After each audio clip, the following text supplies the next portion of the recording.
Bien, bonjour à toutes et à tous.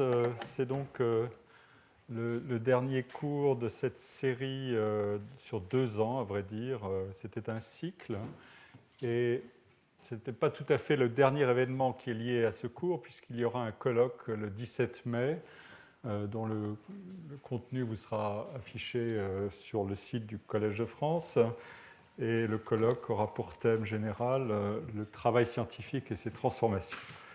Et donc, vous verrez assez vite le nom des exposants, des conférenciers et les thèmes qui seront abordés, qui seront très variés, mais qui sont dans la ligne des 2 années que j'ai consacrées au thème de la production du savoir. Alors, je vais conclure ce cours, à vrai dire, en allant dans une analyse de cas assez détaillée. Mais je voudrais d'abord revenir sur la question des dualismes avant de l'appliquer donc à des grandes écoles qui m'ont intéressé pour des raisons que vous comprendrez assez vite, qui sont ces grandes écoles de commerce, qui sont un monde un peu particulier, mais qui forment un modèle en soi. Un des points qui était apparu la semaine dernière, c'est qu'on pourrait appeler un paradoxe, apparaître au terme de cette analyse des formations sélectives extra-universitaires, c'est-à-dire les classes préparatoires, ou intégrées aux universités mais habilitées à être sélectives, comme les IUT, les STS, ce que nous avons à faire des formations dans lesquelles l'intensité d'effort, le contrôle du travail et le profil des enseignants, c'est-à-dire essentiellement teaching only, inclinent en quelque sorte vers un enseignement qui paraît éloigné de la recherche, plutôt apparenté à une sorte de super-formation secondaire, ce qui est d'ailleurs un motif rassurant qui est souvent décrit pour expliquer l'adhésion des étudiants en STS et en IUT, qui ne sont pas complètement dépaysés, notamment quand ils n'ont pas tous les codes. Et en fait, il est aussi souvent assez fortement dénoncé dans la critique du modèle de pure reproduction qui est incarné par les classes préparatoires aux grandes écoles. L'idée que l'université a des forces de recherche et d'enseignement, mais n'a pas les étudiants en qualité suffisamment homogène pour faire coïncider exactement les deux côtés enseignants-enseignés, alors que les grandes écoles ont de très bons étudiants, mais des enseignants qui sont éloignés de la recherche. C'est ce que Bourdieu appelait dans son livre « La noblesse d'État » la structure chiasmatique du système, qui fait que les enseignants et les enseignements les plus rares scientifiquement, je le cite, sont offerts aux élèves les moins sélectionnés, tandis que les élèves en apparence les mieux préparés à devenir des chercheurs sont soumis à l'enseignement le plus scolaire, le moins ouvert à la recherche, mais le mieux fait par son organisation stricte et son corps enseignant totalement dévoué pour remplir des fonctions sociales de reproduction de la structure sociale. Cette analyse-là a connu des suites.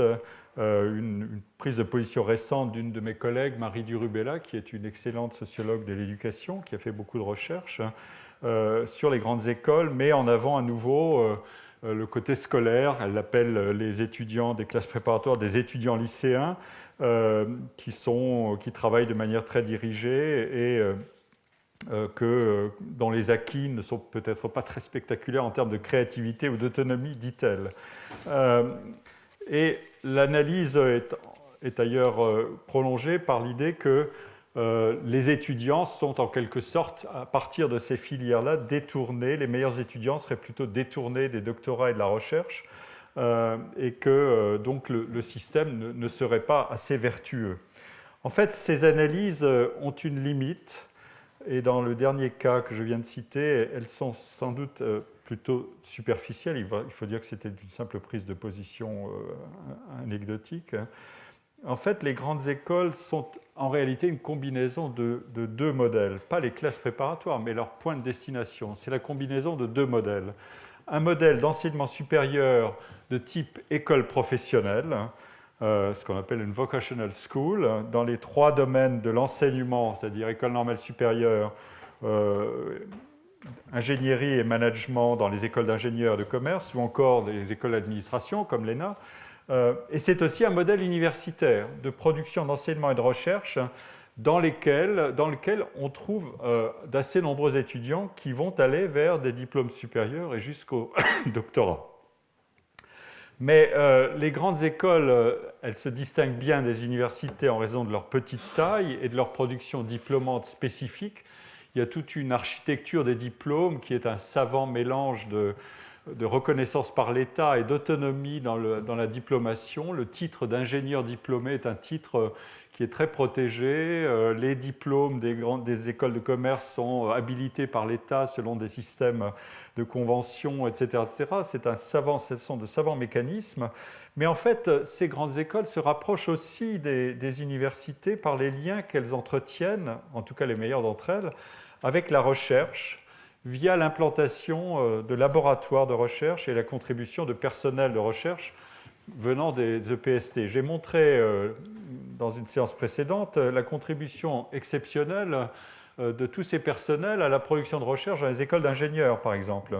Et donc, cette production de recherche qui paraît être le point faible des grandes écoles dans un raisonnement qui insisterait surtout sur les conditions de production de leurs élèves via les classes préparatoires, est en fait aussi un point fort des grandes écoles en raison du maillage dont j'ai parlé entre toutes les institutions qui enjambent ce fameux dualisme, c'est-à-dire que les établissements de recherche versent une partie de leur personnel dans des laboratoires mixtes et grandes écoles, établissements de recherche, universités, etc. Et c'est tout ce maillage qui est en train d'être réarchitecturé avec des fortunes variables et des délais et des coûts de transition élevés dans ce qu'on appelle ces fameuses communautés d'universités actuellement. Et l'ingénierie de tout ça est assez acrobatique. En tout cas, l'idée que des étudiants qui auraient été formés dans des filières sélectives de classes préparatoires devraient tous devenir ne sont pas assez frottés à la recherche comme s'ils devaient tous devenir des doctorants, c'est une idée qui méconnaît d'un côté le caractère d'école professionnelle de ces établissements et de l'autre méconnaît certainement une des réalités des grandes écoles ou de ces filières sélectives, c'est-à-dire de notre stratification à la française, il faut l'appeler comme telle, eh bien c'est le fait que on a des activités de recherche qui sont au contact d'étudiants de bonne qualité, qui ont été formés dans des conditions particulières et qui ont été sélectionnés, mais qui peuvent alimenter la production de recherche en nombre non négligeable. En fait, c'est un mécanisme qui est assez proche d'une certaine définition de ce que s'appelle les universités de recherche intensive aux États-Unis, où on met en liaison des étudiants de bonne qualité. Là, je vous ai présenté les critères de sélection des étudiants aux États-Unis. C'est un système qui est lisible par sa stratification verticale. Il est assez redoutable en tant que tel, mais il est totalement lisible et d'une stabilité incroyable. Et de l'autre côté, on met en face d'eux des enseignants qui sont eux-mêmes sélectionnés sur un marché des emplois universitaires américains où la réputation, la qualité, la production de la recherche distribue les individus, les académiques, dans la hiérarchie des établissements.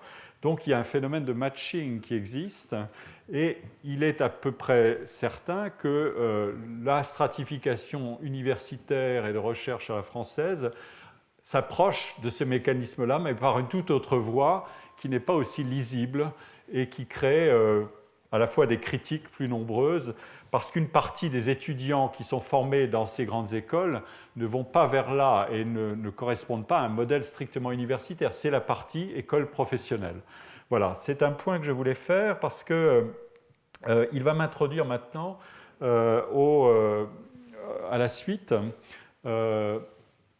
Et la suite, ce sont des travaux que nous avons réalisés sur les grandes écoles. Je vous donne ici les références de 2 articles qui ont été produits, publiés dans la Revue française économie et dans la Revue économique en fin 2014 et début 2015, avec Colin Marchica et Daniel Hannet, c'est mon équipe, et que vous pouvez aller regarder, ou si ça vous intéresse, je vous enverrai des PDF si vous m'écrivez. En fait, ce sont des modèles, c'est un modèle d'analyse qui est intéressant parce que vous allez voir qu'il a des caractéristiques qui se rapprochent en partie. Qu'est-ce que serait un système d'enseignement supérieur si on était aux États-Unis, mais on est en France, et qui se rapproche d'un système américain? Quelles sont les conditions sous lesquelles il marche? et qu'est-ce que c'est que la recherche dans une école professionnelle? Voilà des questions intéressantes, mais on est en France et donc on a affaire à un système d'oligopole de ces écoles qui contrôle leur accès à un vivier. J'espère avoir le temps de vous exposer tout ça en assez grand détail parce que c'est un mécanisme d'horlogerie qui est assez spectaculaire à décomposer. Alors, d'abord, ces grandes écoles.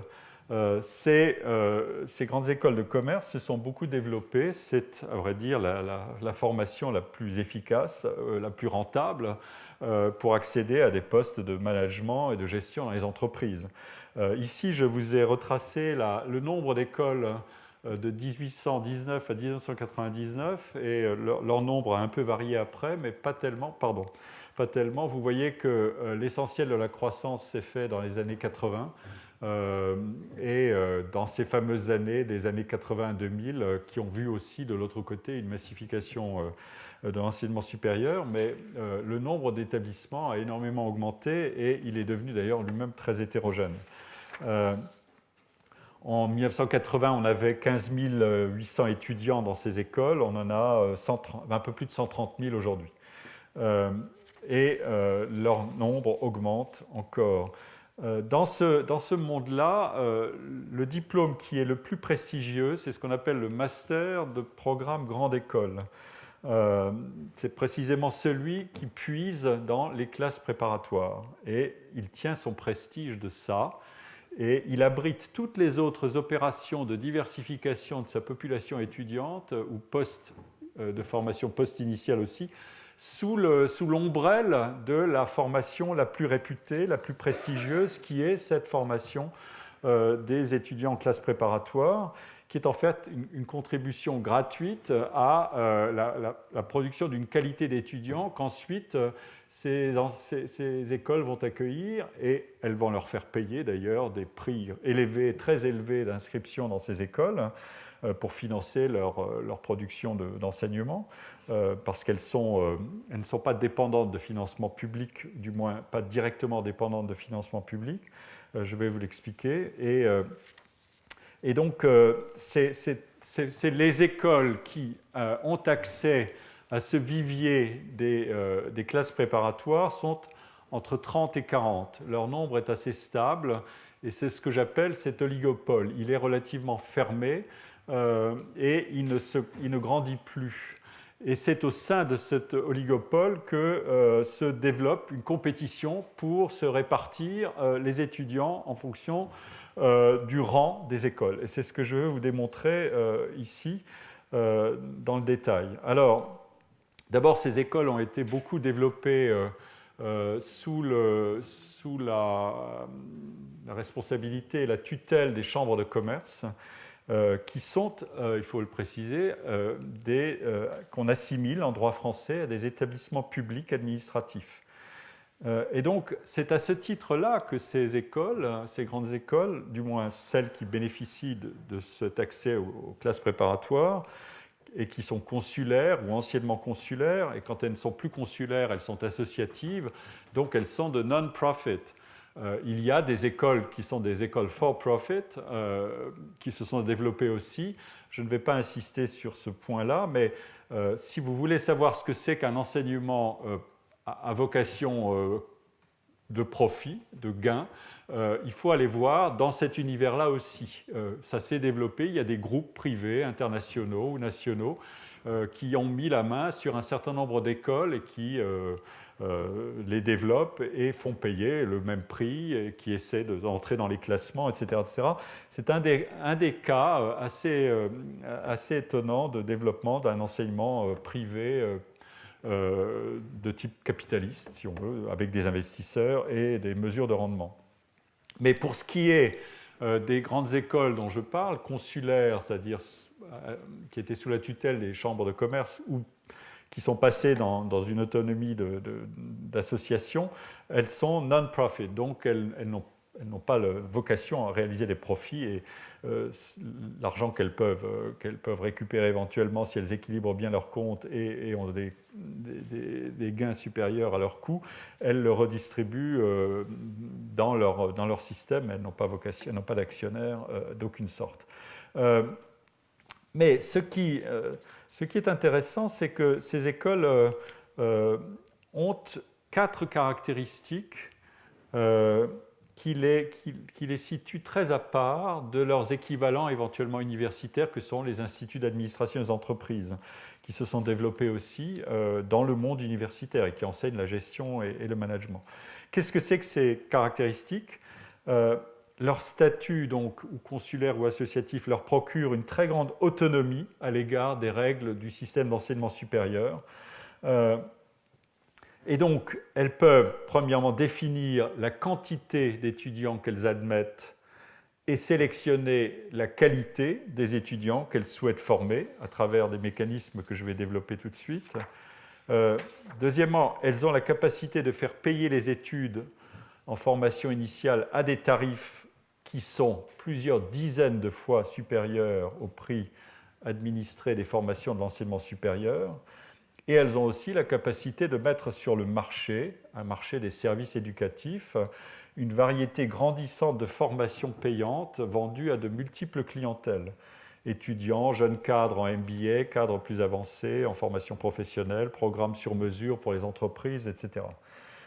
Troisièmement, ce type de service, vous le verrez d'ailleurs se développer à mesure que les universités elles-mêmes, dans leur monde plus autonome, auront besoin de se procurer des ressources que les financements publics ne suffiront plus à leur procurer. Et donc elles vont développer certainement une relation avec leur environnement qui ne sera peut-être pas de cette intensité-là, mais qui aura certainement des caractéristiques, un certain nombre de ces caractéristiques.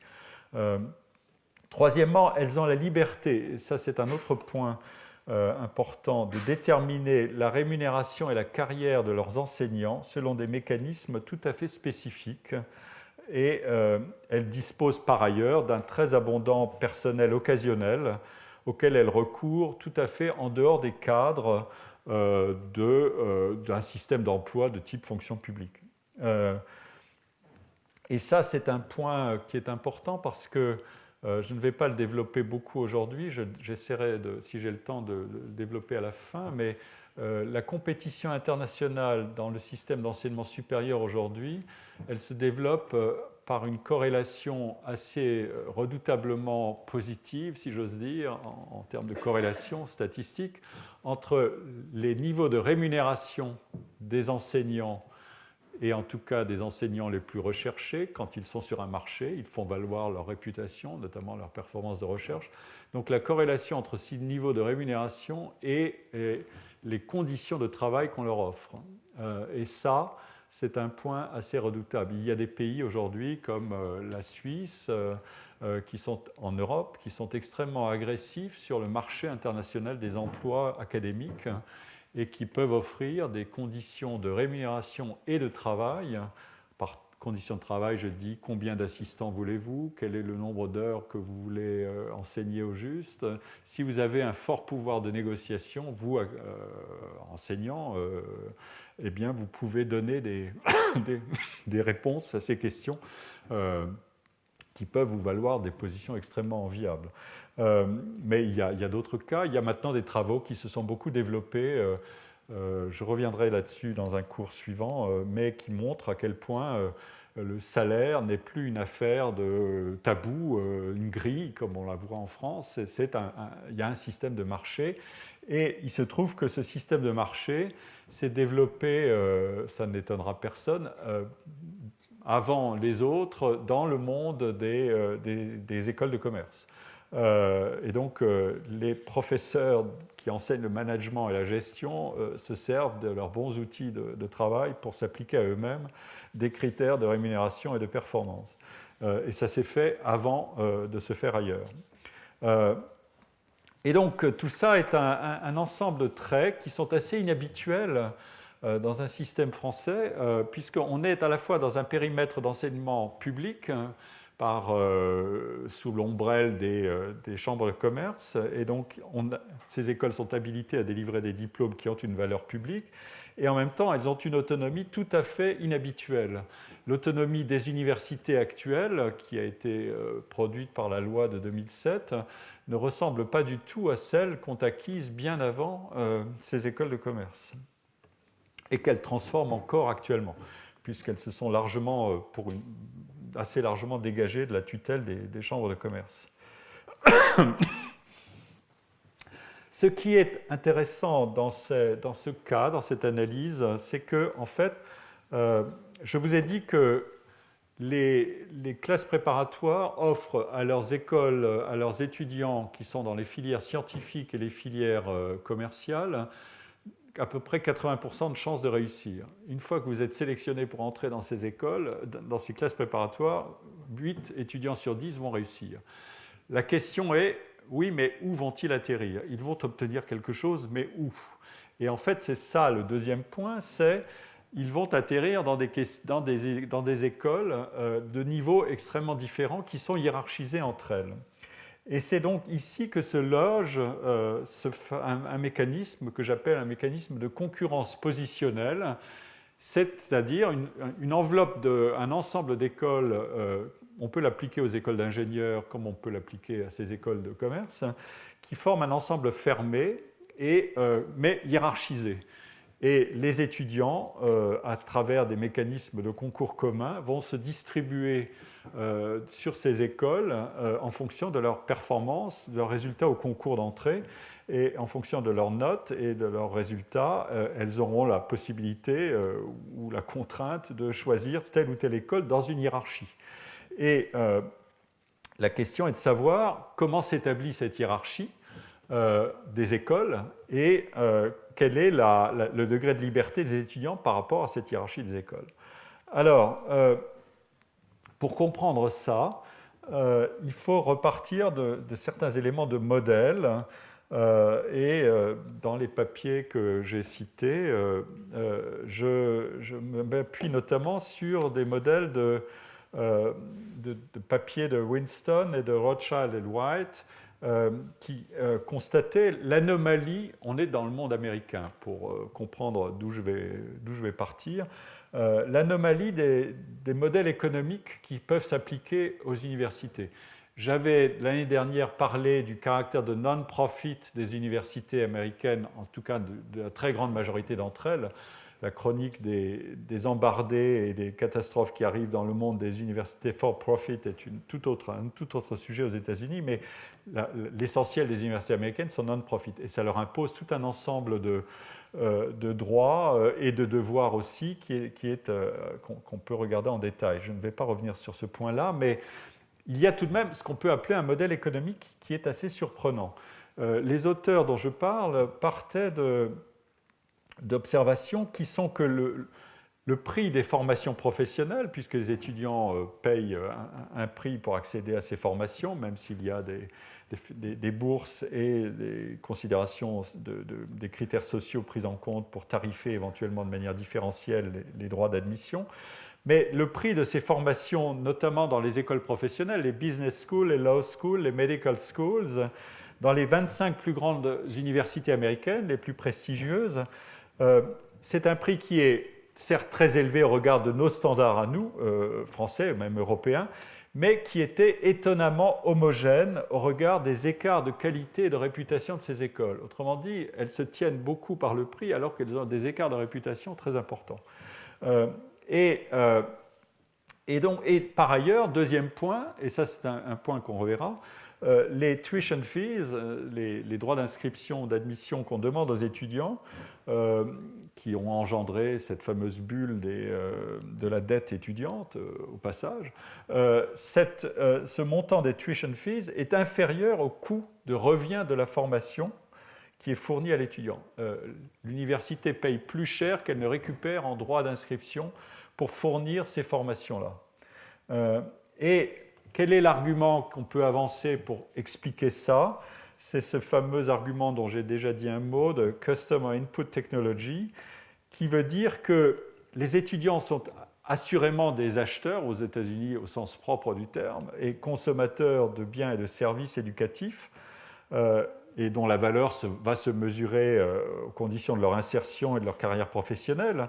Ce sont des outputs, des résultats, mais ces étudiants sont simultanément des inputs. Et en quelque sorte, ils sont subventionnés par les universités pour acheter les biens et les services qu'elles offrent, en tout cas subventionnés en partie. Pourquoi ? Parce que la qualité des étudiants que ces universités cherchent à sélectionner, cette qualité contribue directement à la qualité de l'enseignement qu'elles fournissent. C'est ça le point clé. C'est un effet de peer effect. Chaque étudiant tire parti de la qualité de ses camarades d'études.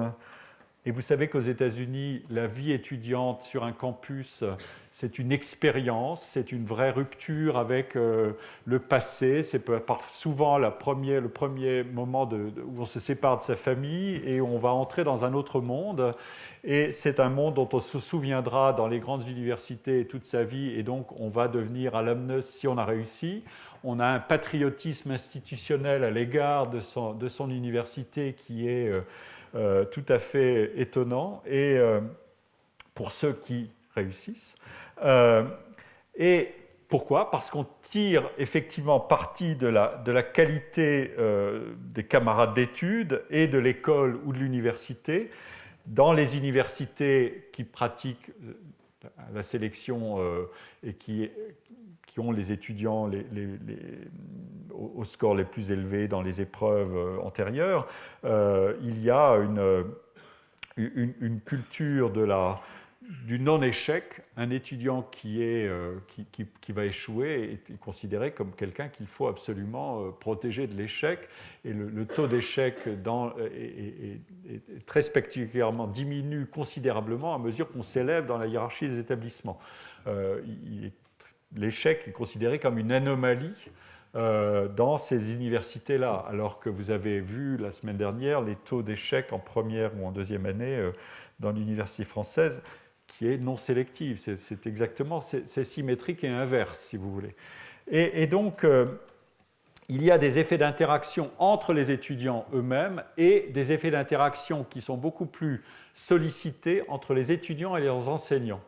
Les enseignants s'impliquent beaucoup plus et les étudiants eux-mêmes peuvent devenir teaching assistants, etc., etc. Il y a toute une technologie qui fait que la production de l'enseignement supérieur est considérée comme ce que j'appelle une fonction multiplicative et pas simplement additive.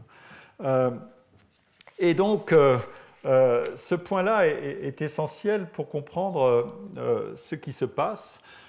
Les universités, en quelque sorte, récupéreront la mise de leur coût de formation de leurs étudiants, qui sont supérieurs à ce qu'elles peuvent obtenir par les admission fees. Elles le récupéreront notamment par les dons qui seront faits ultérieurement à travers les dons défiscalisés des alumni. Et donc,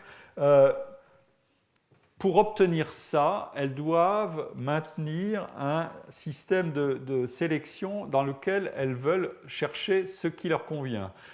C'est là qu'on revient au problème. Leur offre suscite un excès de demande pour la qualité qu'elles proposent. Il y a plus de candidats qu'il y a de places. Et elles font même du nombre de candidats qu'elles peuvent ne pas admettre parce qu'elles n'ont pas assez de place et qu'elles restreignent le nombre de places, elles en font un signal de qualité mesurable et vérifiable. Eh bien, nous allons voir que les écoles de commerce en France et les écoles d'ingénieurs, mais je n'ai pas étudié les écoles d'ingénieurs de la même manière, elles disposent exactement du même mécanisme. De quelles écoles je vais surtout parler ? Je vais parler des 5 premières dans les classements. Je vais détailler ça tout de suite, mais ici vous avez des données sur leur date de création et leur identité. Le SCP, c'est l'école de Chambre de commerce de Paris. L'EM Lyon, HEC, l'EDEC qui est à Lille et à Nice, et l'ESSEC. Ce sont les 5 premières depuis très longtemps. Et je vais vous montrer d'où elles sortent dans le classement, où elles se situent dans le classement. En fait, la technologie de sélection des écoles, elle repose sur un double mécanisme. Premièrement, elles ont recruté leurs étudiants dans les classes préparatoires pour leur formation en master, programme grande école. Et cette qualité d'apprentissage, qui est une sorte de cadeau de la collectivité publique à ce système, puisque les classes préparatoires sont financées par l'État, elle fournit un type d'étudiant dont l'intensité d'apprentissage est garantie en quelque sorte a priori. Au point que parfois les étudiants disent souvent j'ai appris davantage en classe préparatoire que dans la grande école où j'ai été formé. D'autre part, en appartenant à cet oligopole dont je parle, elles vont pouvoir se distribuer les étudiants en fonction des résultats au concours.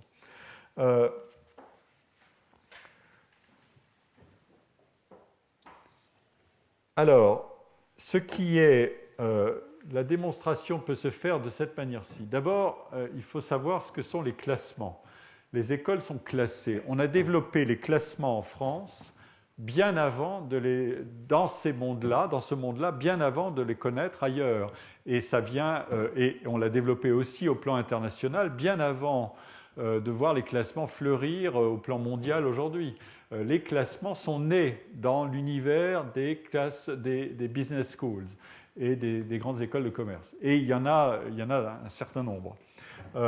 J'ai détaillé ici quelques-uns des classements français. Celui dont je vais essentiellement me servir et qu'on a beaucoup exploité, c'est le classement de l'étudiant, qui est le plus ancien et peut-être aussi celui qui a cherché à corriger sans arrêt sa méthodologie, à la fois peut-être pour l'améliorer, mais aussi pour l'adapter aux besoins de la cause. Et il y a des grands classements internationaux, US World and News Report, il y a le classement du Financial Times, qui est très connu, et le classement d'un système qui répartit les étudiants dans les classes préparatoires, qui s'appelle le classement du CIGEM, mais je n'en parle pas tout de suite. Ces classements ont une caractéristique intéressante. Je vous montre le résultat. Voilà par exemple ce que HEC a sur son site, sur lui-même. HEC, c'est la première de ces grandes écoles.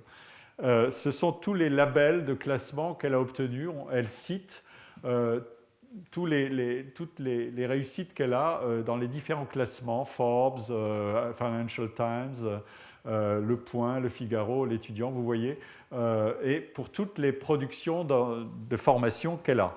Elle n'a pas que le programme grande école, elle en a d'autres, le MBA, etc. Et donc, c'est une sorte de palmarès qui montre l'excellence de ces écoles, et vous trouverez ça sur le site de toutes les écoles, puisqu'elles en font un élément, évidemment, d'information publique pour attirer les étudiants. Alors maintenant, regardons à partir du classement de 2009 de l'étudiant, qui distribuait des points sur un certain nombre de critères. Je ne vais pas détailler la méthodologie, on l'a fait dans le papier. Et il est d'ailleurs absolument fascinant de voir comment la méthodologie a évolué au fil du temps. On a enlevé ou ajouté des critères selon tout un ensemble de considérations assez intéressantes à examiner en détail. Voilà la situation. Ici, vous avez les 5 premières dont je vais parler. Vous voyez que l'écart entre les 5 premières et toutes les autres est très important. La dernière a 153 points, alors que HEC a 1001 points. Bon, et ce sont ces écoles qui forment l'oligopole. Et les étudiants vont se répartir à travers... C'est-à-dire que ces écoles ont accès aux concours des classes préparatoires, à travers les concours communs, ont accès à ce vivier des classes préparatoires pour recruter leurs étudiants. En réalité, une partie de leurs étudiants. Ce classement, il est extrêmement stable et notamment, il est stable en haut. Alors d'abord, le classement est à peu près le même pour toutes ces écoles, quelle que soit la source. On en a cité 5 ici. Eh bien, vous trouvez grosso modo les mêmes, alors dans un ordre qui peut éventuellement varier ou avec des ex-aequo, mais le classement est extrêmement robuste. Donc, on peut dire que les classements sont toujours une construction, etc. etc. On peut faire de longues analyses sur les conditions de classement et la machinerie du classement lui-même, mais c'est vrai que quand on a un degré de convergence de cette nature-là, on voit bien qu'il y a quelque chose qui se passe. Ces écoles, et je vais l'expliquer, ces écoles sont situées effectivement en tête de l'oligopole. Et c'est elles qui impriment, à travers leur transformation et leurs innovations, qui impriment la dynamique de changement à toutes les autres qui vont essayer de les imiter. Ces classements sont par ailleurs stables. Alors, Colin Marchica, qui a beaucoup travaillé sur ces données avec moi, s'est livré à un exercice pour analyser le degré de stabilité ou la variabilité du rang des écoles dans les classements de 2004-2010. Est-ce que les classements ont beaucoup changé? Plus la barre est courte, plus il y a de stabilité, ce sont toujours les mêmes. Et là, pour les 5 premières, l'essentiel de la variabilité vient du fait qu'il y a éventuellement des ex-aequo. Ça n'est que les ex-aequo qui produisent la variabilité. Ça n'est pas le changement de rang. Et en fait, le changement de rang, vous voyez, il augmente à mesure qu'on descend. Et le bruit essentiel, le mouvement essentiel se situe au centre. Et c'est d'ailleurs ce qui alimente l'intérêt des familles et des professionnels pour la publication annuelle des classements. Si les classements étaient totalement inertes, évidemment, personne ne s'y intéresserait plus. En fait, c'est le mouvement au centre de la distribution qui crée l'intérêt parce qu'on peut éventuellement gagner une place, etc. Des études ont été faites pour montrer si ces changements étaient stables dans le temps, s'ils duraient. Il y a des changements qui opèrent, et on le voit ici, mais est-ce que ces changements sont réversibles? En fait, ils sont très souvent réversibles, parce que puisque une école a éventuellement amélioré sa position dans un classement, et on a cherché à en tirer des bénéfices en termes d'attractivité pour les étudiants, immédiatement les autres vont devoir réagir. Et ils réagissent de bien des manières, y compris en modifiant certains éléments de leur technologie éducative, en le faisant savoir, en allant démarcher les professeurs des classes préparatoires pour leur dire « vous savez, nous avons changé quelque chose », etc. Il y a toute une industrie de la réaction au classement pour essayer de se rétablir. Et donc, une grande partie de ces situations variables sont variables dans un sens et dans un sens de réversibilité. Ça a été analysé très bien par un auteur qui s'appelle Ditchev. Ce qui est intéressant aussi, c'est un point assez surprenant mais passionnant, c'est la relation entre le rang, donc le classement, et la date de création des écoles. Vous voyez que le coefficient de corrélation il est de 0,6, et donc c'est un bon coefficient de corrélation. Ce n'est pas absolument parfait, mais on voit bien la droite s'élever très clairement.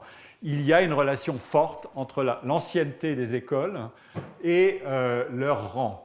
Et ça, c'est un point qui se vérifie dans beaucoup de systèmes universitaires, pas seulement dans cet univers des grandes écoles. L'ancienneté de l'établissement est un avantage considérable. C'est le fameux First Mover Advantage. Celui qui a bougé le premier, qui a créé la situation le premier, bénéficie d'un avantage et il n'est pas facile du tout à déloger. Ça n'est pas un hasard si certaines des plus grandes universités mondiales sont extraordinairement anciennes. Et je ne vais pas parler d'un endroit comme ici qui va fêter ses 500 ans en 2030, mais nos voisins de la Sorbonne, etc. Il y a donc il y a un phénomène important qu'on peut analyser dans le détail d'ailleurs. En fait, il ne suffit pas de dire celui qui s'est installé le premier a raflé tout ce qu'il pouvait. En fait, il y a une combinaison de toutes sortes de mécanismes que je ne peux pas tous détailler, mais dans le cas des écoles de commerce, en fait, elles se créaient pour accéder à un monopole local de formation. C'est le fait d'être lié à des chambres de commerce. Quand on est à Rouen, on était financé par la chambre de commerce de Rouen et on avait donc un monopole local de formation dans ce secteur-là pour avoir des liens avec les entreprises, pour drainer les étudiants du cru, etc. etc. Et donc, la relation entre l'ancienneté et le rang était liée à la fois à la taille du monopole local et à la richesse de la région. Évidemment, si vous étiez implanté à Lille, à Lyon, dans une grande métropole, et en fonction du degré de développement de l'époque et des changements qui ont eu lieu dans la situation économique de ces grandes métropoles, évidemment, la chambre de commerce était plus riche, etc. etc. En tout cas, les premières ont quadrillé le territoire et ont créé ces monopoles locaux de formation qui sont une des explications possibles de cet avantage lié à l'ancienneté. Une autre explication extrêmement connue, c'est le capital social que représentent les élèves sortis de ces écoles. Les élèves qui sont sortis de ces écoles et qui sont actifs dans le marché du travail, évidemment, valent ce que vaut l'école en termes de salaire et en termes de réseau social. Une école qui a une bonne réputation procurera à ses anciens étudiants des emplois plus facilement, à des tarifs, à des niveaux de salaire plus élevés, notamment parce que le nombre de ceux qui sont dans le tissu économique du pays vont solliciter ces liens-là et faciliter les carrières de ces anciens élèves. Ça, c'est un pur effet de réseau et de valorisation de la marque. Et évidemment, les anciens ont plus d'étudiants sur le marché et qui ont raflé peut-être plus vite les meilleures positions. Et ce mécanisme a une très forte inertie. C'est tout à fait intéressant. On peut généraliser l'analyse à beaucoup d'autres plans. Je crois qu'il faut que je cesse de regarder trop mes notes et que je commande davantage les slides, parce qu'en fait, c'est un raisonnement qui va se développer assez simplement et assez logiquement. Une fois qu'on a essayé de corréler les choses à l'ancienneté, regardons maintenant comment le concours se passe. Les concours à la sortie des classes préparatoires, ici vous avez en bleu le nombre de candidats et en rosé palichon, vous avez le nombre d'étudiants qui ont été affectés dans les écoles. Ça se passe entre 2002 et 2014. Et en jaune, vous avez le nombre de places. Et vous observez deux choses. Premièrement, entre le nombre de candidats et le nombre de candidats qui ont réussi, c'est-à-dire qui ont été affectés, vous voyez que l'écart n'est pas gigantesque, c'est 20 à 30%. Donc c'est bien cette règle. Tous ceux qui ont tenté leur chance ont eu 8 chances sur 10 d'obtenir quelque chose. Et il y a d'autre part ce phénomène-là cet écart entre le nombre de places qui étaient offertes par les écoles et le nombre de ceux qui sont entrés. Il y a un écart qui peut varier dans le temps, il a diminué là, mais il existe.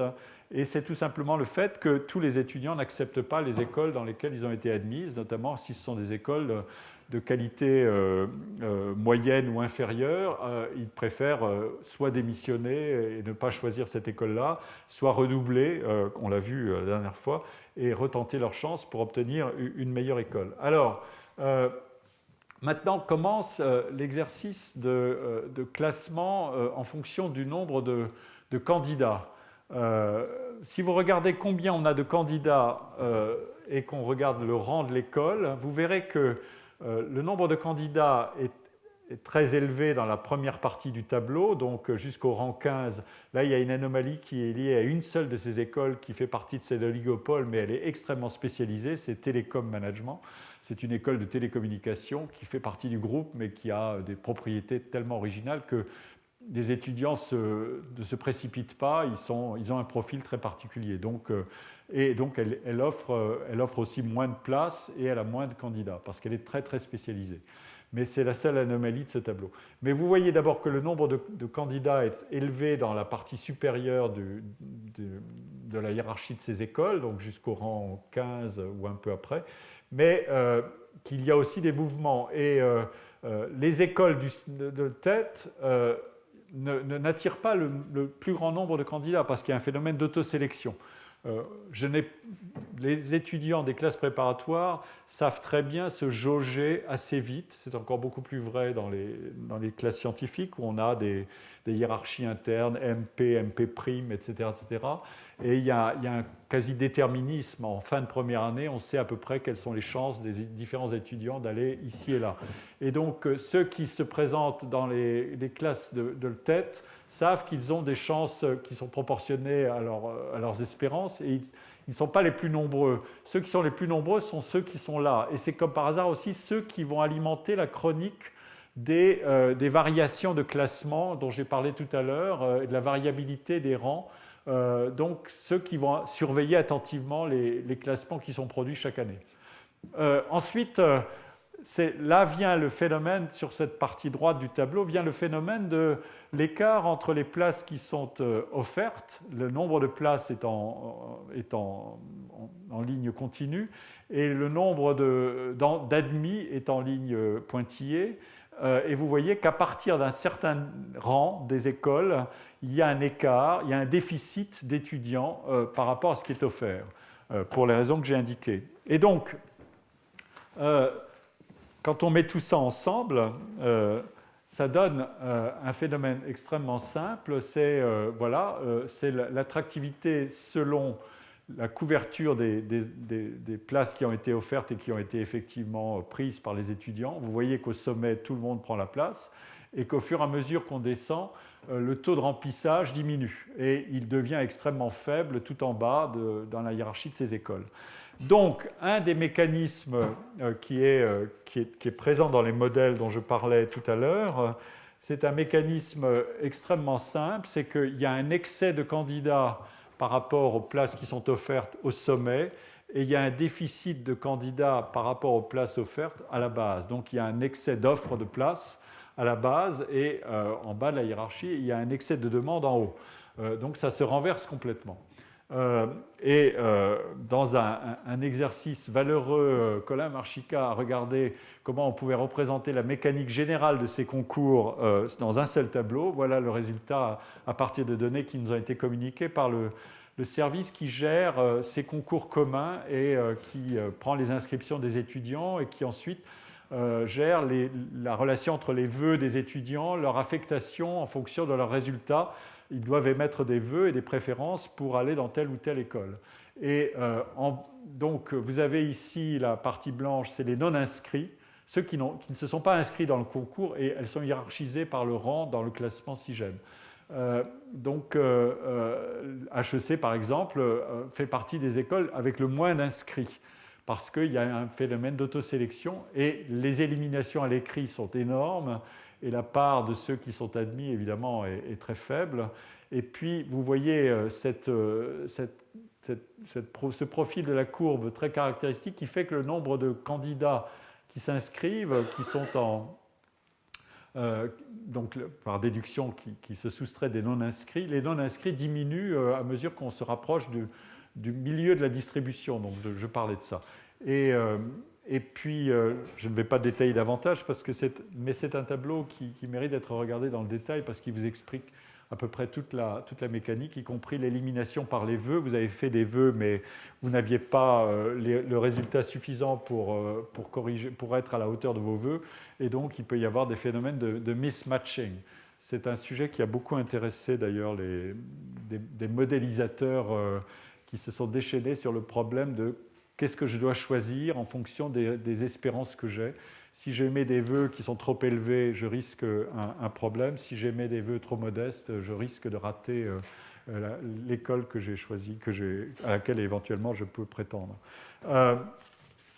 Ce qui est... j'ai parlé la fois dernière des filières de formation, et pour vous donner une autre idée de la puissance du mécanisme de sélection qui est mise en place par ces écoles, voilà les filières dans lesquelles elles recrutent. Elles ont plusieurs spécialités de formation qui sont scientifiques, économiques, technologiques, littéraires. Les littéraires forment une toute petite minorité. La formation scientifique est la plus noble, entre guillemets. La formation technologique est la moins noble, entre guillemets. Et vous voyez que les écoles, encore une fois, elles sont hiérarchisées par rang, de la plus élevée, la meilleure école, jusqu'à celle qui est au bas de la hiérarchie, dans cet oligopole. Vous voyez que la part des scientifiques, de ceux qui ont une formation scientifique, des étudiants qui ont une formation scientifique, diminue avec le rang de manière quasi linéaire. Tout ça, c'est ce que j'appelle un mécanisme d'horlogerie. Ensuite, vous pouvez vous intéresser au problème d'une autre manière en regardant les coefficients attribués aux différentes épreuves. Eh bien, les coefficients de mathématiques sont absolument corrélés au rang de manière exceptionnelle. Vraiment, en gros, on a un phénomène de pur écrémage en fonction d'une définition donnée de la qualité étudiante qu'on recherche. Le mot qualité, c'est un simple vocabulaire de statistique ordinale. Comment on classe les individus en fonction des caractéristiques qu'on recherche. Ce n'est évidemment pas une affectation d'un jugement sur la personne. On est dans une mécanique de concours et de classement.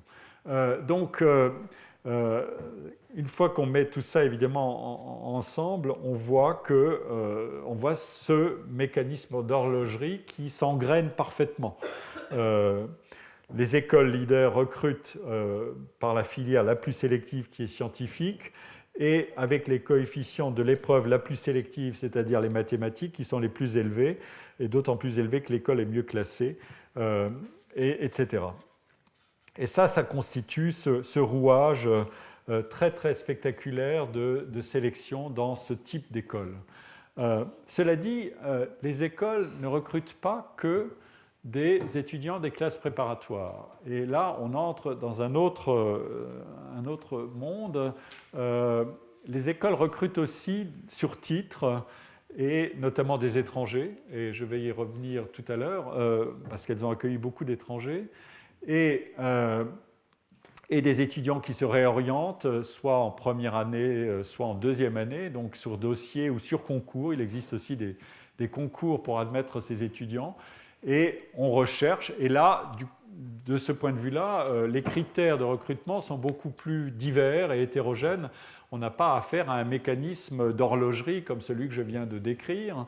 On a affaire à des décisions qui sont prises par les établissements pour rechercher certaines caractéristiques d'étudiants, de diversité de profil, d'originalité de parcours, etc., etc. Mais en tout cas, le nombre d'étudiants qu'elles veulent recruter est aussi à leurs mains. Et vous voyez que ici, je représente, en haut, c'est la part de ceux qui sont recrutés par les classes préparatoires, et en dessous, la part de ceux qui sont recrutés d'une autre manière, donc sur titre ou sur concours d'admission parallèle, comme on l'appelle. Et vous voyez qu'au fur et à mesure qu'on descend dans le classement, de nouveau, on oriente de gauche à droite les mieux classés, les moins bien classés. Plus on descend dans le classement, plus le recrutement sur titre ou le recrutement par une autre voie est majoritaire par rapport aux classes préparatoires. Donc ça, c'est une autre technologie de formation de la population étudiante de ces écoles. Elles ont deux leviers. Elles ont un levier de sélectivité, mais qui les expose à la compétition positionnelle dont j'ai parlé, c'est-à-dire que les meilleurs raflent les meilleurs étudiants, et ceux qui sont moins bien, les écoles moins bien classées n'arrivent pas à remplir leur place. Donc elles ouvrent leur place à d'autres profils pour survivre, tout simplement. Si elles n'ont pas assez d'étudiants, elles ne survivront pas. Et encore une fois, tout ça est totalement corrélé au rang d'une manière qui est assez spectaculaire. Il y a quelques anomalies liées à des caractères particuliers, à des profils particuliers, des écoles qui deviennent offensives.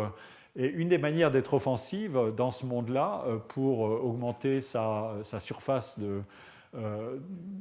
production étudiante et d'admission d'étudiants, ça ne peut pas être tellement le nombre de places par les classes préparatoires, parce que vous êtes contraint par votre rang et par la technologie dont je parlais de sélection qui est tenue, où vous êtes tenu par la position de tous les autres.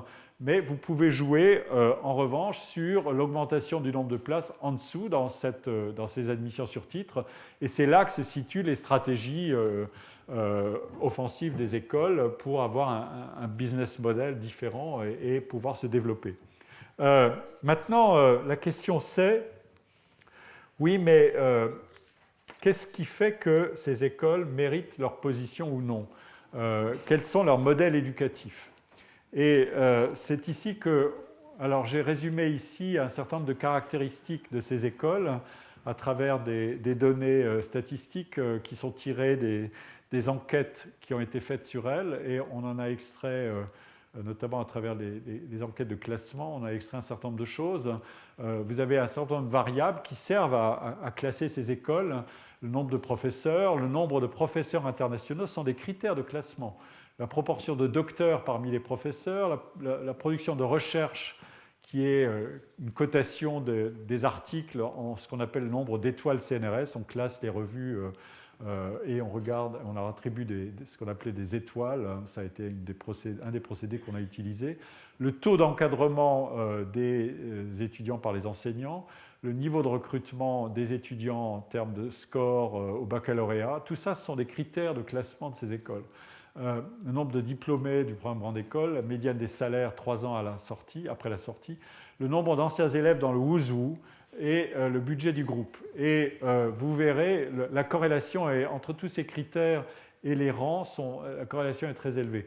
J'ai cité ici l'ensemble des 5 écoles et puis la moyenne de l'ensemble des 30 grandes écoles dont on parle. Et il y a une relation très forte, le budget, le taux d'encadrement, le nombre de professeurs. Mais je vais m'intéresser surtout à ces aspects-là de technologie éducative.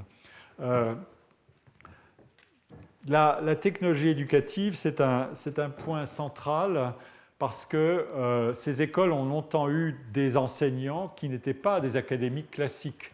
Elles recrutaient dans le monde des professionnels pour former ces étudiants. Et puis, à mesure que les choses évoluent, et notamment après la Seconde Guerre mondiale, il y a une révolution dans le monde de ces formations professionnelles qui est venue des États-Unis, qui ont dit ces écoles sont sous-encadrées académiquement, elles n'ont pas le niveau, elles ne sont pas assez scientifiques, donc il faut changer les choses.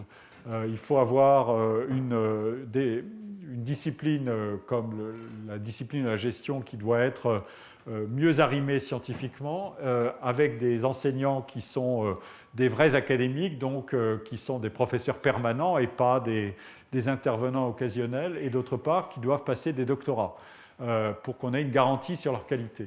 Et voilà ce qui s'est passé. HEC a adopté l'idée d'un corps professoral permanent en 1969, plutôt que tous les autres, créé un programme doctoral plutôt que les autres, etc. etc. En gros, l'un des messages qui va apparaître, c'est les leaders adoptent toujours la technologie la plus avancée qui garantit la meilleure performance académique et la meilleure homogénéité de performance académique.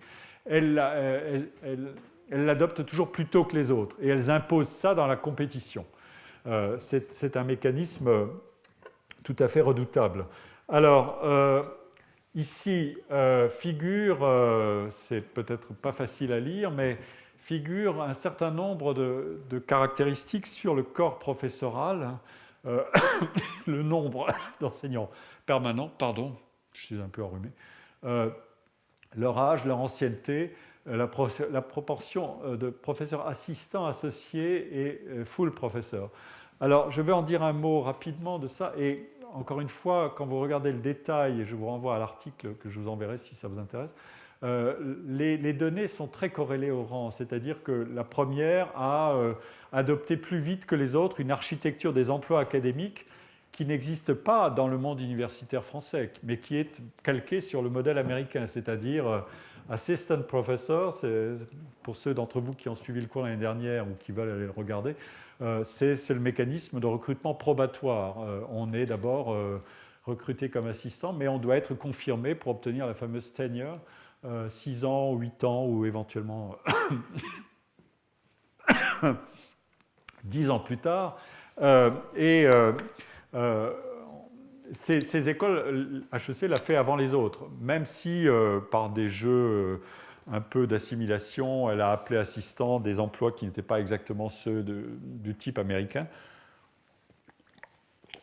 C'est une collègue de l'école des études qui a été professeure à HEC, F. Capello, qui m'a dit qu'il y avait eu quand même un peu de maquillage sur les intitulés pendant un certain temps pour faire rentrer dans le cadre, dans le moule international des emplois qui avaient été en fait gérés tout à fait autrement et qui continuaient à être gérés autrement. Ce qui est important, c'est que le nombre d'enseignants permanents est plus élevé au sommet de la hiérarchie, le nombre de professeurs qui ont un doctorat est aussi plus élevé au sommet de la hiérarchie. Vous allez le voir tout de suite ici. La composition du corps enseignant par grade, donc assistant, associé, professeur, c'est toujours la même affaire, c'est-à-dire le nombre d'assistants est plus important à HEC, autrement dit HEC met en place un mécanisme à l'américaine qui est plus offensif que les autres, qui continue à avoir une gestion de type marché interne. Quand vous avez un modèle de ce type assistant, associé, professeur, c'est ce qu'on peut appeler un marché professionnel, c'est up or out. si vous n'êtes pas au bout des années de pré-tenure, les gens estiment que vous n'avez pas la qualité nécessaire, ils ne vous titularisent pas. Et le rapport entre le nombre d'assistants et le nombre d'associés et de professeurs donne une idée de la transformation du corps professoral. Et les écoles l'ont transformé à des rythmes différents. Le leader adopte toujours plus tôt que les autres le modèle le modèle qui est le plus internationalisé, on va dire. Alors, ici figure un autre détail qui est j'ai déjà dit que les écoles, auparavant, avant d'adopter le modèle académique, avaient des personnels enseignants qui avaient une expérience professionnelle. Et on a donc calculé la part de ceux qui étaient de purs académiques dans le corps professoral par rapport aux autres. Les autres étant des anciens managers qui se sont reconvertis, etc., ou qui ont les deux positions, mais qui n'ont pas passé de doctorat, etc. Et encore une fois, le rang est spectaculaire. HEC premier, l'ESSEC second dans les classements, le SCP est toujours troisième, le MION toujours quatrième et l'EDEC cinquième. Ça a un peu changé récemment parce que c'est une école qui est très offensive sur la recherche notamment.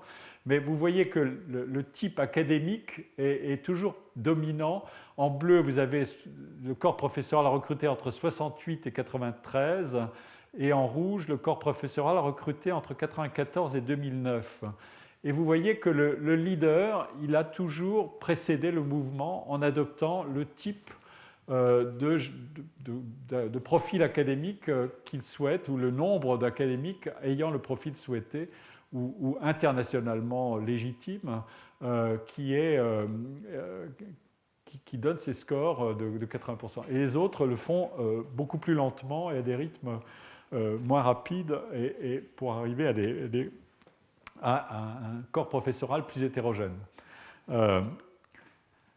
Ici, vous avez le nombre d'enseignants qui sont titulaires d'un doctorat. Et vous avez deux leçons là-dedans. C'est qu'il y a un effet, premièrement, de rang pour la période antérieure, donc avant que le grand modèle académique s'impose définitivement.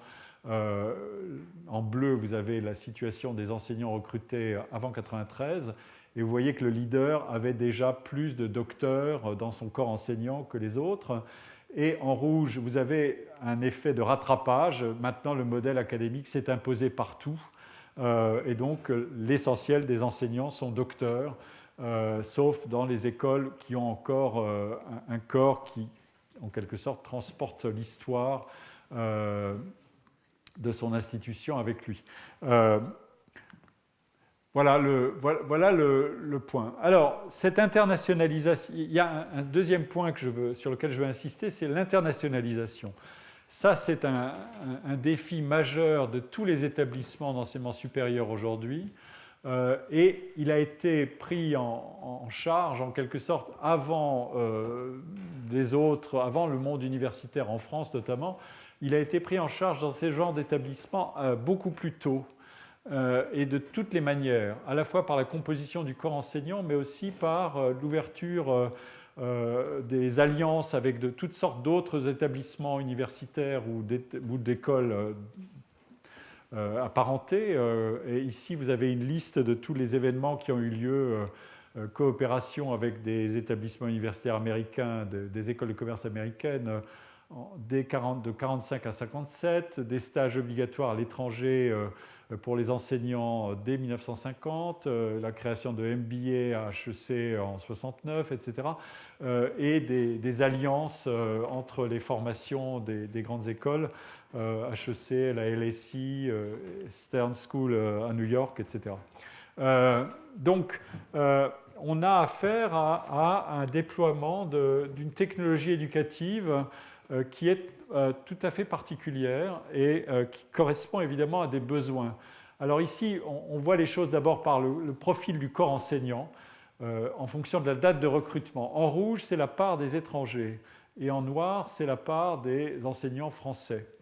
Et vous voyez que les enseignants étrangers sont quasiment absents jusqu'aux années 2000 dans les recrutements. Il y a quelques exceptions, mais Leur nombre augmente de manière très spectaculaire à partir de 2005.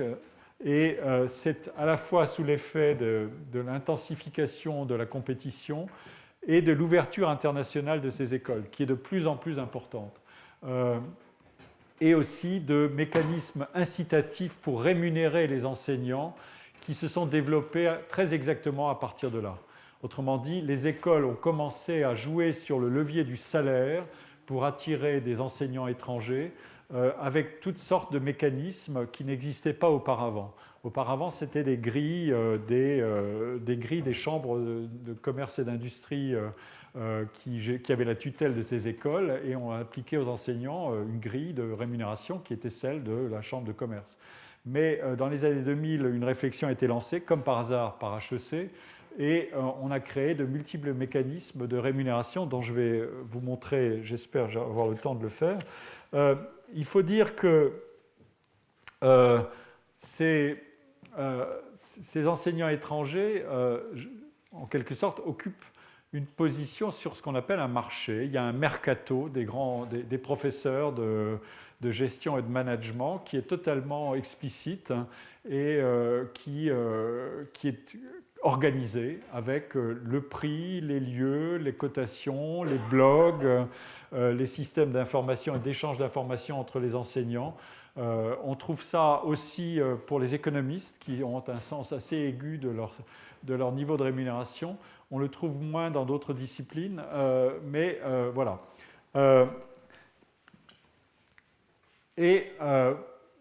On a évidemment, ici on a regardé la part des enseignants dont les doctorats ont été réalisés à l'étranger, éventuellement des Français, mais c'est aussi un bon indicateur. Vous voyez que la part des doctorats à l'étranger monte avec l'internationalisation du corps enseignant. Encore une fois, c'est un indice qui est d'ailleurs qui est pris en compte dans les classements. Les classements, notamment les grands classements internationaux qui font autorité, comme le Financial Times, celui du Financial Times, prend en compte de manière tout à fait explicite la dimension d'internationalisation de l'ensemble. Alors, et ici, je vous donne la statistique sur la nationalité des enseignants, selon leur période de recrutement, qui reprend la même information. Vous voyez que les enseignants étrangers ils sont majoritaires maintenant dans les recrutements récents dans ces écoles.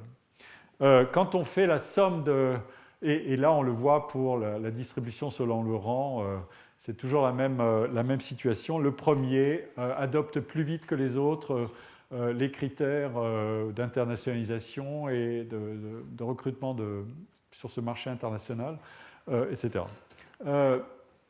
Si vous regardez ensuite la corrélation entre tous les facteurs dont je viens de parler et le rang, c'est ce qu'on a fait ici, vous voyez que la corrélation est très très élevée. Je vais dire un mot de ça tout de suite, mais c'est des corrélations négatives mais qui sont logiques. Mais le nombre d'assistants, donc la réarchitecture du corps enseignant, la corrélation avec le rang est massive.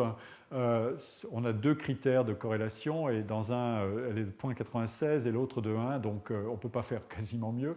Le pourcentage d'étrangers, c'est la même chose. Plus l'école est élevée dans le classement, plus elle a d'étrangers. Le pourcentage d'enseignants avec un parcours académique et un profil académique, le pourcentage d'enseignants avec un doctorat et un doctorat étranger, vous voyez que les scores sont extraordinairement élevés. Et ici, vous avez l'âge. Et le score est négatif parce que c'est une corrélation inverse, c'est-à-dire que plus le corps enseignant se rajeunit, plus la probabilité d'être bien classé est forte. Et donc c'est pour ça que le critère est négatif. Parce que l'âge, c'est plutôt une prime à la jeunesse et une prime à moins d'ancienneté. Autrement dit, ce n'est pas un marché, ce qu'on appelle un marché classique où l'ancienneté est primée. Une fois qu'on est entré, un marché où vous entrez dans l'institution et vous y faites carrière toute votre vie et donc l'ancienneté est rémunératrice. Ici, c'est l'inverse, c'est la mobilité sur un monde international qui est primé et c'est pour ça que la corrélation est négative entre l'ancienneté et le rang. Mais c'est plus faible parce qu'il y a plus de bruit là-dedans. Maintenant, expliquons le problème d'internationalisation par un autre côté. C'est évidemment ce qu'on veut former, et ce sont les étudiants qu'on veut former. Et les étudiants qu'on veut former ici sont des statistiques qui sont issues d'une enquête sur l'insertion des diplômés des grandes écoles de 2015, qui est, je crois, d'une qualité technique assez bonne, puisqu'elle a été réalisée par une de ces grandes écoles, qui est une école de statistique, qui est affiliée à l'ENSAE. Et donc, je n'ai pas de raison de douter de sa validité. Ce qui est tout à fait important, c'est la part des diplômés qui vont faire carrière à l'étranger. Et on a ici les ingénieurs, leur part de carrière, de premiers emplois à l'étranger est de 15%, mais il est de 23% pour les managers, et il est très supérieur à celui des étudiants formés à Bac plus 5, donc avec un niveau de formation comparable, mais en dehors de ces filières-là, d'après les données du CEREC. Et donc, évidemment, on a affaire à une population étudiante qui valorise son expérience, qui valorise sa formation sur un marché d'emploi beaucoup plus large que le marché français. Et qui d'ailleurs, dans la technologie de formation des étudiants, la maîtrise de langues étrangères joue un rôle considérable. C'est un des points très importants sur lesquels insistent beaucoup ces écoles. Et il y a de quoi, évidemment, méditer. Alors ici, je fais figurer d'autres données qui viennent des enquêtes sur les étudiants et qui montrent quelle est la durée des séjours à l'étranger dans la dernière formation, de la nature, pardon. Et vous voyez qu'ils ont effectué au moins un séjour à l'étranger, et on compare tous les étudiants de toutes les catégories. Et vous voyez que les étudiants des écoles de commerce et d'ingénieurs sont 71 ou 72%, alors que l'ensemble est de 13% à avoir fait un séjour à l'étranger. C'est tout à fait caractéristique de cette technologie de formation des étudiants.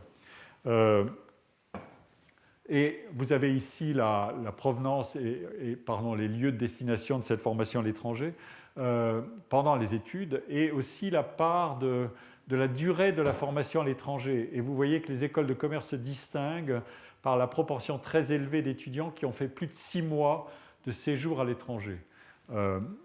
Le dernier point qu'il faut ajouter, c'est que ces écoles recrutent beaucoup maintenant d'étudiants étrangers. C'est une de leurs sources de revenus importantes et de visibilité importante. C'est aussi une des raisons pour lesquelles les classements internationaux jouent un rôle si important, puisqu'il faut que les écoles soient transparentes pour un marché international des étudiants qui sont plus mobiles qu'avant. Vous vous souvenez que je vous ai dit que la sélectivité avait un de ses carburants, c'était l'internationalisation des recrutements. Caroline Oxby, dans un magnifique travail, a montré comment la sélectivité dans les universités américaines avait augmenté à mesure que le recrutement des étudiants se décloisonnait. Il n'était plus lié au périmètre local de recrutement, mais il s'ouvrait à l'espace national et ensuite maintenant à l'espace international. Ces points-là sont importants, et c'est aussi ce qui explique la puissance de cette technologie des classements comme moyen d'information et d'homogénéisation du système d'ailleurs. Évidemment de commensurabilité, comme diraient mes collègues Soder et Espeland.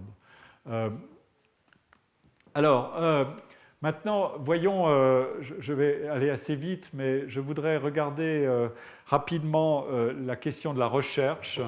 La question de la recherche, quelle est la part de la recherche dans la technologie des écoles de commerce et dans ce qu'elles veulent produire? La recherche, c'est un signal de qualité. Il y a une relation assez indirecte avec la formation des étudiants, pour une part, sauf à travers l'argument qui est qu'une bonne formation doit être au contact de la recherche avancée, et des connaissances fraîches et pointues sont meilleures à donner à des étudiants que des connaissances routinières, etc. Donc l'intensité de recherche a augmenté dans ces écoles, et on a examiné la production des enseignants en termes de publication et la transformation de cette production. Alors, ici, vous avez les données sur l'ensemble des études des écoles, des 5 écoles qu'on a examinées. Selon la date de recrutement des enseignants, on a découpé ça en plusieurs périodes pour avoir une visibilité plus grande sur les outils.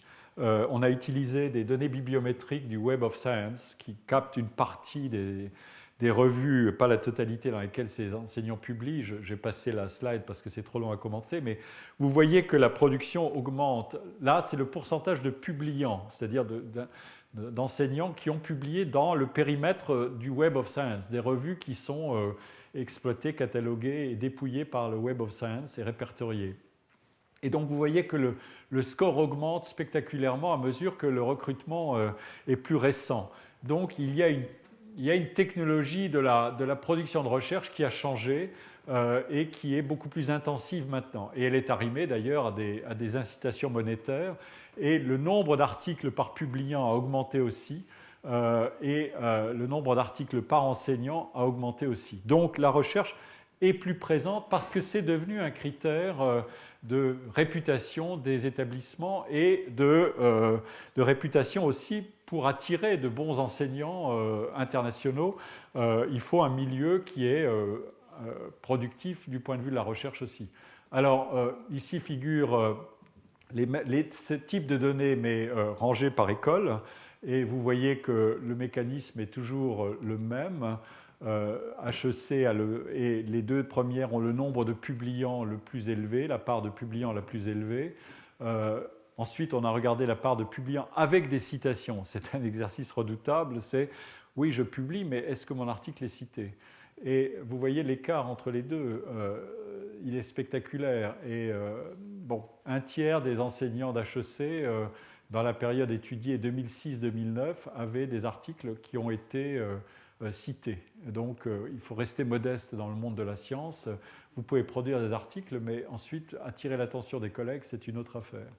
Et voilà. Ici, on a la concentration de la production. Alors, j'y viens tout de suite parce que ça veut dire que 50% des articles qui ont été produits à HEC ont été écrits par 8% des enseignants. C'est cette fameuse loi de Pareto dont j'ai parlé l'année dernière beaucoup. 20% des articles ont été écrits par... 75% des articles ont été écrits par 20% des enseignants, etc. Et 90% des articles par un tiers des enseignants. Et vous pouvez examiner les choses selon les écoles. Et ça, c'est encore plus redoutable, ce sont les citations. Quand vous analysez l'audience des papiers qui ont été produits, la distorsion est encore beaucoup plus forte, c'est-à-dire la concentration sur quelques-uns est encore beaucoup plus forte. Ici, vous avez un cas absolument remarquable. C'est un enseignant de l'EDEC qui a été acheté par l'EDEC sur le marché international et dont la production a autant de citations que la totalité de tous ses collègues. Donc, voilà. Alors, je vais passer là-dessus parce que... Ah oui, non, juste ça. Pardon, il faut que j'accélère, sinon je ne vais pas tenir l'horaire. Ça, c'est un exercice qu'on a fait pour comprendre comment fonctionne un marché des emplois académiques. Qu'est-ce qu'on achète au juste? On achète de l'enseignement, mais ça, c'est très difficile de comparer la qualité des enseignants d'un endroit à l'autre, etc.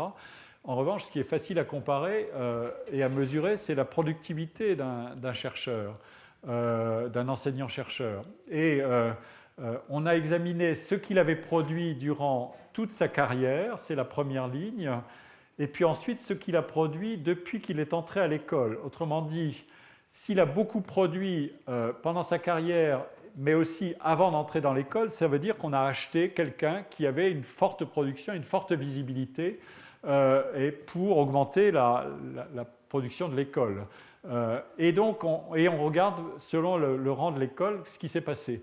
Et ceux qui se situent au plus bas de ce ratio entre la part des articles publiés depuis l'entrée dans l'école, c'est-à-dire qu'est-ce qu'ils ont fait depuis qu'ils sont arrivés, eh bien, c'est l'école leader HEC et c'est celle qui est la plus agressive sur le domaine de la recherche depuis quelques années, c'est l'EDEC, qui a voulu transformer son modèle et remonter dans la hiérarchie. Et une des manières dont elle a voulu remonter dans la hiérarchie des écoles, c'est précisément en achetant beaucoup d'enseignants sur le marché international. D'où ce ratio très faible, un tiers, c'est-à-dire que l'essentiel de ce qu'ont produit les enseignants de l'EDEC entre 2006 et 2009 et vient d'enseignants qui ont produit avant d'entrer dans l'école. C'est pour ça que le ratio est faible. Et HEC vient là. Et les autres, c'est un marché interne, c'est-à-dire beaucoup de ce qui a été produit l'a été depuis qu'ils sont entrés dans l'école. Donc, ils ont fait carrière durablement dans l'école. Donc, le modèle est très clair ici. Et ce qui est important et intéressant, c'est qu'avec ce type de données, non seulement les rangs on peut les exploiter en permanence parce qu'ils ont une signification substantielle, comme je l'ai dit, mais en outre, on peut décomposer toute la technologie éducative et de recherche de ces établissements à travers une série d'indicateurs qui sont incroyablement convergents. Et un dernier point ici, qu'est-ce que c'est qu'une production de recherche et une technologie de production de recherche? Ça consiste, si on veut augmenter sa production, à multiplier les coautorats. Et bien voilà un indice parfait de la situation. On a là des données de 90 à 2010. On voit que le nombre d'articles écrits en auteur seul n'a pas cessé de diminuer et qu'en revanche, les multi-auteurs se sont multipliés. Leur part est de plus en plus importante. Elle est remarquablement croissante dans le temps. Ça veut dire que ici, il y avait près de 45% des articles qui étaient publiés par un seul auteur en 1990 et ils ne sont plus que moins de 10% ici. Et ici, vous avez la part la bande ici, c'est le nombre d'articles écrits par 4 auteurs ou plus. C'est ça qu'il faut comprendre. Ici, c'est par 3 auteurs, ici, c'est par 2 auteurs, et donc c'est cumulatif. Par 2 auteurs ou plus, c'est tout ça. Voilà, c'est une visualisation de cette transformation de la technologie de la production. Donc ça n'est pas simplement une affaire de scientificité, c'est aussi une affaire de productivité. Comment améliorer sa productivité? Eh bien en multipliant le coautorat et sachant que ça a une incidence sur votre niveau de rémunération. J'y viens précisément. Et voilà ce que c'est que... Alors, une précision. Il est très difficile d'avoir des données sur la rémunération des enseignants dans ce monde-là, parce que ce sont des secrets d'affaires, en quelque sorte. Les écoles sont autonomes, n'ont pas à donner leurs données ou à les exposer publiquement. Ce sont des données qui, évidemment, susciteraient beaucoup de problèmes si elles étaient diffusées intégralement. D'abord, des problèmes au sein même des écoles, parce que les enseignants peuvent être payés de manière extrêmement variable. Partout où il y a une différenciation des rémunérations au sein même des établissements, et par exemple aux États-Unis, il y a une très grande opacité sur les rémunérations, parce que votre voisin de bureau dans l'université est peut-être payé le double de vous alors qu'il a été recruté au même moment. Mais vous ne le savez pas tout à fait. Donc vous pouvez soupçonner des choses, mais vous n'en êtes pas certain. Il y a des universités publiques qui publient les salaires, mais elles ne publient que la partie visible du salaire et elles ne publient pas tout un ensemble d'informations qui permettraient de documenter la réalité de ce que c'est que la totalité des éléments de rémunération, notamment les facilités de logement, les avantages en nature, tout un ensemble de choses qui sont extraordinairement calibrées aux États-Unis et qui font partie du revenu. Néanmoins, on a des données qui viennent d'une source que j'ai beaucoup exploitée pour ce papier, qui vient de la Cour des comptes et des chambres régionales des comptes, puisque ce sont des écoles consulaires, elles sont sous tutelle des chambres régionales des comptes, et donc on peut aller regarder leurs comptes, et on peut regarder comment elles se comportent, et les magistrats de la Cour des comptes ont examiné des données sur les rémunérations. Ils n'ont pas publié la totalité des données, ils ont fait une analyse de cas, et je vous cite ici le tableau que j'ai extrait d'un rapport de 2012, donc récent, sur 4 cas. Ce qui est intéressant, c'est à la fois la hauteur des rémunérations de base, qui est liée à ce qu'on appelle des crans, c'est-à-dire la grille des chambres de commerce. Ce sont des crans, mais on ne connaît pas l'âge de l'enseignant, donc on ne sait pas si c'est le produit d'une ancienneté ou bien d'une rémunération sur le marché international, etc., où on a donné tout de suite un cran très élevé à une vedette. Mais la rémunération de base est de 140 000 euros. Pas besoin de faire un dessin pour dire que c'est plus du double du sommet de la hiérarchie des rémunérations dans le secteur public, dans l'université. Et puis après, vous avez ça qui ajoute énormément de variations. Les primes, des primes de fonctionnement qui ont toutes sortes de motifs divers, les primes de recherche. Et ici, le ratio qui a été calculé par la Cour des comptes, le ratio du total sur le salaire de base. Autrement dit, qu'est-ce qu'on peut ajouter? Et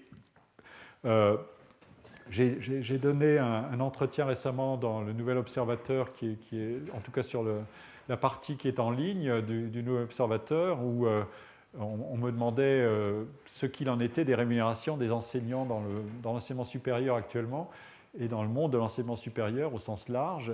Et j'ai dit que beaucoup d'établissements qui cherchent à jouer leur partie sur le marché international et qui ont affaire au problème de la limite fixée par les grilles de la fonction publique, qui les rend non compétitives sur le marché international, ça, il n'y a pas d'histoire. On n'est pas compétitif si on s'en tient au problème du salaire. Si vous raisonnez en espace national, vous pouvez dire le salaire est justement proportionné pour telle ou telle raison, mais si vous raisonnez en termes d'espace international, évidemment, d'autres critères entrent en jeu. Et votre spécificité française est légèrement bousculée par la situation internationale. Et donc, en fait, beaucoup d'écoles maintenant, ou beaucoup d'établissements cherchent à jouer sur des tas de leviers pour, sur la base d'un salaire de base qui est fixé et qui est difficile à modifier de toute façon, mais à jouer sur d'autres leviers qui sont à leur main, comme des primes de toutes sortes. Et vous voyez que ces écoles jouent là-dessus beaucoup, avec beaucoup de variations selon les enseignants. Mais voilà un des facteurs de variation. Alors, parce que, évidemment, ces technologies qui sont offensives sur le plan de la recherche, qui sont alignées sur des critères internationaux de performance mesurés par des classements et par des systèmes d'accréditation, coûtent cher.